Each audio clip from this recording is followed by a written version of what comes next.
ಅವರ ರಾಷ್ಟ್ರೀಯ ನಾಯಕರು, ಸಿದ್ದರಾಮಯ್ಯನವರ ರಾಷ್ಟ್ರೀಯ ನಾಯಕರು ಅವರಿಗೆ ತಂದು ಕೊಡೋರು, ಅವರಿಗೆ ಸಲಹೆ ಕೊಡೋರು. ಅವರ ಸಲಹೆ ಮೇರೆಗೆ 15 ಲಕ್ಷ ರೂಪಾಯಿನ ಕೊಟ್ಟಿದ್ದಾರೆ. ನಾನು 15 ಲಕ್ಷ ಕೊಟ್ಟಿರ್ತಕ್ಕಂಥದ್ದಕ್ಕೆ ನಾನು ಹೇಳಿದ್ದೇನೆ, ಎಲ್ಲೂ ಈ ಕ್ಷಣದವರೆಗೆ ನಮ್ಮ ರಾಜ್ಯ ಸರ್ಕಾರ ದಿವಾಳಿ ಆಗಿದೆ ಗ್ಯಾರಂಟಿಯಿಂದ ಅಂತ ನಾನು ಎಂದೂ ಸಹ ಮಾತಾಡಿಲ್ಲ. ಸರ್ಕಾರದಲ್ಲಿ ಹಣದ ಒಂದು ಇವತ್ತು ಸದೃಢವಾಗಿರ್ತಕ್ಕಂಥ ಖಜಾನೆ ಇದು ಕರ್ನಾಟಕ ರಾಜ್ಯ ಸರ್ಕಾರ. ಇವತ್ತು 15 ಲಕ್ಷ ರೂಪಾಯಿಗಳನ್ನು ನೀನು ಕೊಟ್ಟಿದ್ದಾರೆ ಮಹಾನುಭಾವರು.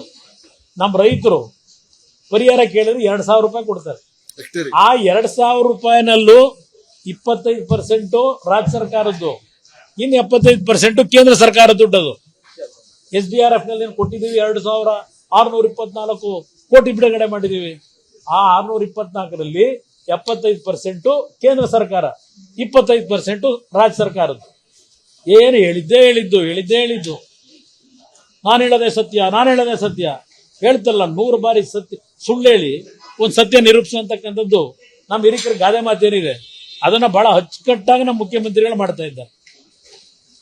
ನಾನು ಮುಖ್ಯಮಂತ್ರಿಗಳಿಗೆ ಇಲ್ಲಲ್ಲ, ಒಂದು ಸಾರ್ವಜನಿಕವಾಗಿ ರಾಷ್ಟ್ರದಲ್ಲಿರ್ತಕ್ಕಂಥ ಹಲವಾರು ಹಿರಿಯ ಆರ್ಥಿಕ ತಜ್ಞರುಗಳನ್ನ ಒಳಗೊಂಡಂತೆ ಒಂದು ಓಪನ್ ಡಿಬೇಟ್ ಮಾಡಿ ಚರ್ಚೆ ಮಾಡೋಣಂತೆ.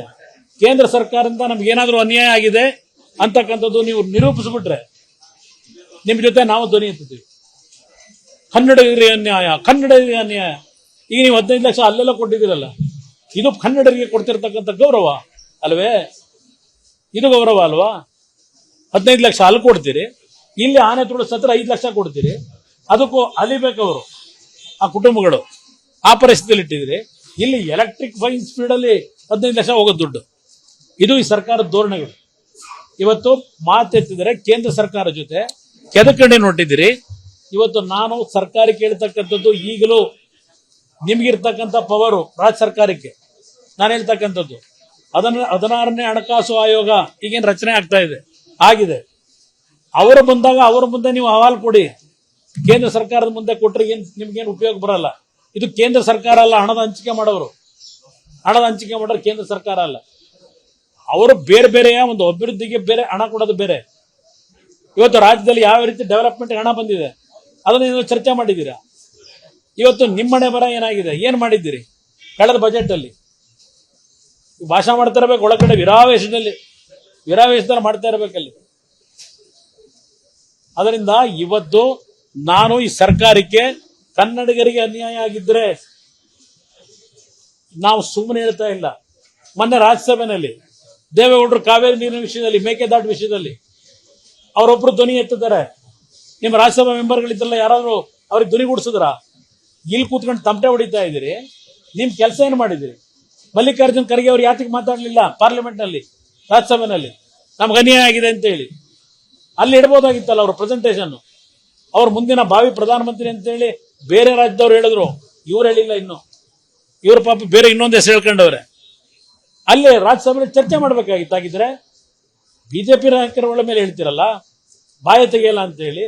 ನಿಮ್ ರಾಷ್ಟ್ರೀಯ ನಾಯಕರು ಅವರಾದ್ರೂ ತೆಗಿಬೇಕಾಗಿತ್ತಲ್ಲ ಬಾಯಿನ, ಇಲ್ಲಿ ಅನ್ಯಾಯ ಆಗಿದ್ರೆ. ಅದರಿಂದ ಇಲ್ಲಿ ಈ ದೇಶದ ವ್ಯವಸ್ಥೆನಲ್ಲಿ ಫೈನಾನ್ಸ್ ಕಮಿಷನ್ ಏನಿದೆ, ಅವರು ಹಲವಾರು ರೀತಿಯ ಮಾಹಿತಿಗಳನ್ನ ಪಡೆದು ಅವರು ಅಲಾಟ್ ಮಾಡತಕ್ಕಂಥದ್ದು ಕೇಂದ್ರ ಸರ್ಕಾರಕ್ಕೆ ರೆಕಮೆಂಡ್ ಮಾಡೋರು ಅವರಷ್ಟೇ. ಅವ್ರು ಕೊಟ್ಟ ರೆಕಮೆಂಡೇಶನ್ ಮೇಲೆ ಮಾಡ್ತಕ್ಕಂಥದ್ದು. ಅದರಿಂದ ಪದೇ ಪದೇ ಅಯ್ಯೋ ಕನ್ನಡಿಗರಿಗೆ ಅನ್ಯಾಯ. ಓಹೋ, ಈಗ ಜ್ಞಾನೋದಯ ಆಗಿದೆ. ಯಾವ ಮರದ ಕೆಳಗೆ ಕೂತಿದ್ರೋ ಗೊತ್ತಿಲ್ಲ, ಕರ್ನಾಟಕದ ಜನತೆಗೆ ಅನ್ಯಾಯ ಆಗಿರೋದು ಈಗ ಜ್ಞಾನೋದಯ ಆಗಲಿಕ್ಕೆ. ಇಷ್ಟು ವರ್ಷ ನೀವು 5 ವರ್ಷ ಮುಖ್ಯಮಂತ್ರಿ ಇದ್ರಲ್ಲ, 2013-17 ಅವತ್ತು ಯಾಕೆ ಧ್ವನಿ ಎತ್ತಲಿಲ್ಲ? ಹಿಂದೆ UPA ಸರ್ಕಾರ ಇತ್ತಲ್ಲ, ಅವತ್ತು ಯಾಕೆ ಧ್ವನಿ ಎತ್ತಲಿಲ್ಲ? ಈಗ ಪ್ರತಿನಿತ್ಯ ದಿನ ಓಟ್ ಹಾಕ್ಸ್ಕೋಬೇಕಲ್ಲ, ಏನೋ ಅನ್ಯಾಯ ಆಗೋಯ್ತು ಅಂತ ಇದಕ್ಕೆ ಡ್ರಾ ಮಾಡ್ಕೊಂಡು ಹೊರಟಿದ್ದಾರೆ. ಅನುಕ್ಷಣದ ಸುದ್ದಿಗಳಿಗಾಗಿ ವಿಸ್ತಾರ ನ್ಯೂಸ್ ಯೂಟ್ಯೂಬ್ ಚಾನೆಲ್ ಸಬ್ಸ್ಕ್ರೈಬ್ ಮಾಡಿ. ಹೊಸ ಸುದ್ದಿಗಳ ನೋಟಿಫಿಕೇಶನ್ಗಾಗಿ ಬೆಲ್ ಐಕಾನ್ ಕ್ಲಿಕ್ ಮಾಡಿ. ಲೇಟೆಸ್ಟ್ ಅಪ್ಡೇಟ್ಸ್ಗಾಗಿ www.vistaranews.com ವೆಬ್ಸೈಟ್ಗೆ ವಿಸಿಟ್ ಮಾಡಿ. ಅಂಗೈಯಲ್ಲೇ ಜಗತ್ತಿನ ಸುದ್ದಿ ತಿಳಿಯಲು ವಿಸ್ತಾರ ನ್ಯೂಸ್ ಕನ್ನಡ ಆಪ್ ಡೌನ್ಲೋಡ್ ಮಾಡಿ.